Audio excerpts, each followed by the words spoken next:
Walter J. Jacobs was a man with a vision. He single-handedly transformed the small coffee distillery his uncle had founded into Germany's foremost coffee-producing company. Walter Jacobs had a vision in his private life as well. His own pedigree being full of horse people, he in the 1960s bought a stud in North Germany where heavy horses had been raced before. Experts dismissed his chances of breeding fast thoroughbred horses there, as the soil was thought to be too sandy and poor. Mr. Jacobs would prove the opposite. A basis for his overwhelming success would be a shrewd acquisition of some broodmares at the sales in Newmarket. In 1988, one of his broodmares gave birth to a little chestnut colt that was to be named Lomitas. His looks and conformation immediately raised some hopes. After growing to become a 2-year-old, he was duly put into training with young and ambitious Bremen-bound trainer Andreas Wöhler. Andreas was handed a huge chance here. Due to the untimely death of his father, he was forced to take over a big training establishment much earlier than he would have wanted. Andreas was only in his 2nd year as a public trainer when Lomitas arrived in his yard in the end of 1989. At the age of 2, Lomitas was entered up for a juvenile event in Hanover. It was then that the first hint of a serious problem would start to unearth. Lomitas would not enter the horse box, as simple as that. So he did not run. Lomitas was entered up again for a little maiden race. He was trained the normal way to enter his transport, was driven to the racetrack and won. Lomitas was quick to establish himself as a leading 2-year-old in Germany in 1990. He had 2 starts and won them both, writing his name firmly on the list of winter favorites for the German Derby of 1991. Wird angegriffen von Lomitas. Iris Stew an der Innenseite in der Bahnmitte Lomitas. Und Lomitas geht nach vorne. Lomitas führt gleich mit 2 Längen vor Iris Stew. Lomitas klar vorne jetzt schon vor Iris Stew. Dahinter kommt Fairy Dancer und innen ist Basualdo. Aber Lomitas ist klar vorne. Lomitas löst sich hier auf klaren Vorsprung. Lomitas ganz klar vorne. Lomitas klar vorne. Gewinnt den Arrak Juniorenpreis. Überlegen vor Fairy Dancer dann. Iris Stew, Basualdo, Lonely Love. An ambitious campaign was planned for him, with the German Derby being the main target for Lomitas' 3-year-old campaign. Having practiced to enter the starting stalls at home, nobody did see any problems arising as Lomitas was driven to Krefeld for his first race of the season. In the Busch Memorial, it took the handlers 20 minutes to finally persuade Lomitas to enter the stalls. Erfolg. An der Innenseite hat Aufsteiger das Kommando übernommen, Aufsteiger. Das Feld ist jetzt ausgangs des Schlussbogens und erreicht in diesem Moment den Einlauf. Etwas mehr als 400 Meter sind zurückzulegen. Das Feld ist in breiter Formation. An der Innenseite Aufsteiger. In der Bahnmitte kommt jetzt Lomitas. Und Lomitas geht nach vorne. Lomitas ist vorne. Ganz außen wird jetzt Prodigal Blues eingesetzt. Aber Lomitas ist vorne. Lomitas führt. Lomitas vor innen De Niro. Lomitas vor De Niro und Quacklino. Lomitas ist vorne. Lomitas.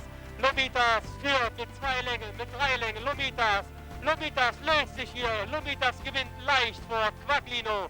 Dann De Niro vor Chrom und Prodigal. Classic glory loomed for the first time as the German 2000 Guineas was firmly on the agenda now, and Lomitas was driven to Cologne with high hopes. What followed was nothing short of a disaster.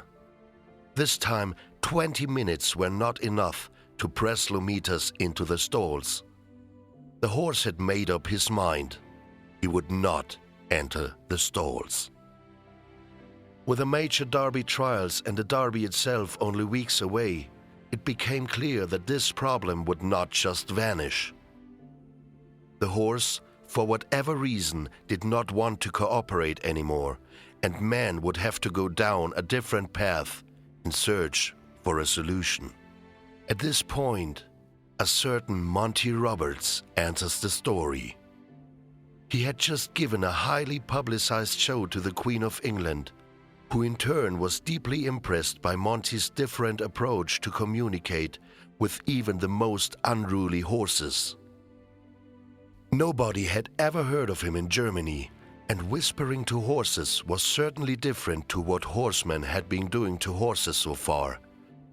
But Monty got results and had a very good reputation. There was nothing to lose. It would be back to the drawing board for horse and handler, and Lomitas and his English work rider Simon Stokes had to go back to A and learn to communicate. The Monty way. Simon can recall his first lesson very clearly. It was a dark and rainy day, typical of a German summer, when Lomitas did get his first join-up lesson. Monty took him to a covered hall and closed the doors. Man and horse stayed in for 4 hours. Not knowing who he is, what he does. And he came and had 2 weeks to get Lomitas right before the Derby. So we were under pressure.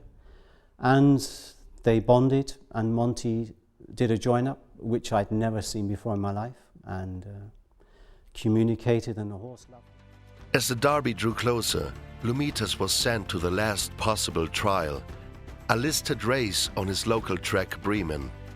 All watched in awe how a calm and reassuring Monty Roberts, being flown in by the Walter Jacobs especially for the race, took Lomitas' head collar and slowly walked towards the starting stalls. 10,000 racegoers caught the moment and cheered up a horse who had just, purely and simply, entered the starting stall. 200 Meter vor der Linie, Lomitas an der Spitze. Lomitas und dahinter ist Hondo Mondo mit Le Jardin. Lomitas ist vorne. Hondo Mondo kämpft mit Le Jardin. Lomitas vorne und Hondo Mondo kommt nicht ganz heran. Auf den letzten Meter wird er noch schnell, aber Lomitas bleibt vorne, gewinnt mit knapp einer Länge vor Hondo Mondo. Le Jardin, dahinter großer Abstand bis zu Coralito und aus Star. Simon, after getting lessons and joining up as well, was appointed as Lomitas' guardian and continued the special training. It was all new to him, like going back to school, and a totally new approach of dealing with horses for him as well.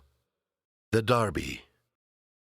Lomitas was calm and content as he walked in the paddock and cantered down to the start, ridden by young English jockey Terry Hellier, accompanied by Monty and Simon, as well as a nervous Andreas Wöhler, the trainer. Lomitas behaved impeccably, as if there never was a problem, but a small but significant hiccup occurred yet again. This time when Lomitas wanted to jump out of the box. Barely visible for the normal onlookers, Lomitas' door opened slightly prior to all the other boxes. And to save the day, Andreas Wöhler, in his nervousness, jumped forward to close it again, in a vain attempt to help. The Derby was underway, though. The race developed nicely for Lomitas, and the jockey was able to settle him. He started to make a move on the outside once they rounded the final bend. But the danger was already there, looming right before him in the shape of yet another chestnut colt, ridden by a very young and not yet famous Frankie Dettori. The horse's name was Temporal. Temporal came into the straight full of running, and even though Lomitas tried in vain to close the gap and go past, he was never able to do so. Feeling the jockey's whip for the first time in his life, Lomitas did not stay straight, and when he changed gear it was too late. He came second. Lomitas would clean sweep the remaining Group 1 races in Germany, simply running away with them. The Großer Preis von Baden, with a quality field assembled before the start, again in hot and humid weather. This time Lomitas would not simply win, he would destroy the field. Running away from them, being so superior that the commentator was lost for words, calling just Lomitas, Lomitas, Lomitas, überlegen vor Temporal. Dritter ist weit, vierter Cressos, fünfter Ultop. Die deutschen Pferde alle vorne, eine super Leistung.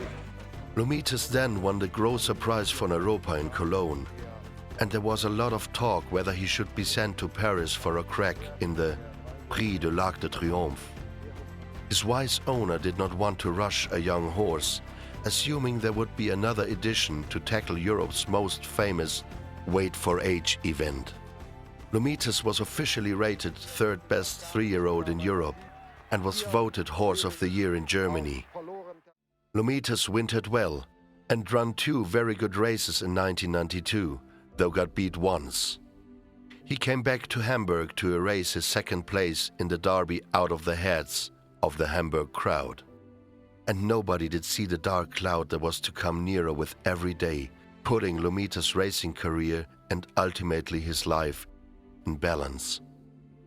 Some time after Hamburg, a letter reached Walter Jacobs, claiming a huge amount of money and threatening to kill the horse if the claim was not met.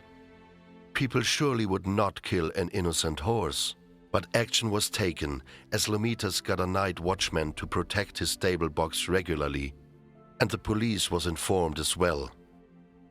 Lomitas' training regime went ahead as usual and was seemingly uninterrupted. And he was prepared for another crack in the Düsseldorf Group 1, the Preis der Berliner Bank. Lomitas appeared calm and tranquil in the paddock, but his colt failed to sparkle that day. Lomitas was never traveling. He trailed in beaten oh so many lengths, and something was clearly horribly wrong. An anonymous letter followed the very next day, basically stating that this was the proof that we can get to the horse at any time, and the run in Düsseldorf was just a warning. Worse would follow if the claim would not be met. A post-race examination by the vets showed unusually high blood counts in the horse's liver and kidney, proof that some poisonous substance has indeed been given to the horse. Lomitas' life clearly was in danger. Very shortly after the Düsseldorf disaster, Simon received a confidential phone call from Mr. Jacobs. Lomitas clearly was not safe where he was, with danger all around him, and the claim was taken very seriously now. Lomitas had been poisoned, and Walter Jacobs was not prepared to just wait and see. He understood that he had to react. A private plane was hired, and Lomitas, police escorted, was brought to the airport in the early hours of the given day. He would be gone and be safe before anybody would notice, and because the whole departure was treated with the utmost secrecy, not even the trainer was informed, no chance was given to any wrongdoer who might come out of the yard itself to do further damage to the horse. Lomitas and Simon boarded the plane in Bremen, and as if the horse sensed the situation, he fully cooperated, never flinched, and entered the plane with no hesitation, no sign of his old fears. The flight took them to England. In the hectic days that preceded this flight and the escape, out-of-the-country contact was made, through Monty Roberts to Lester Pickett's yard, and it was to his premises that Lomitas and Simon went for rescue. Lomitas would be given a new name, Pirelli, so nobody was to know his real identity. He would be just another chestnut racehorse with his English work rider. It sounded simple, but was a risk, yet the plan worked.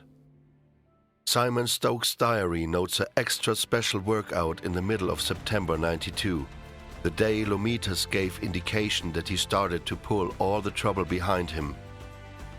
He worked like a proper racehorse that day.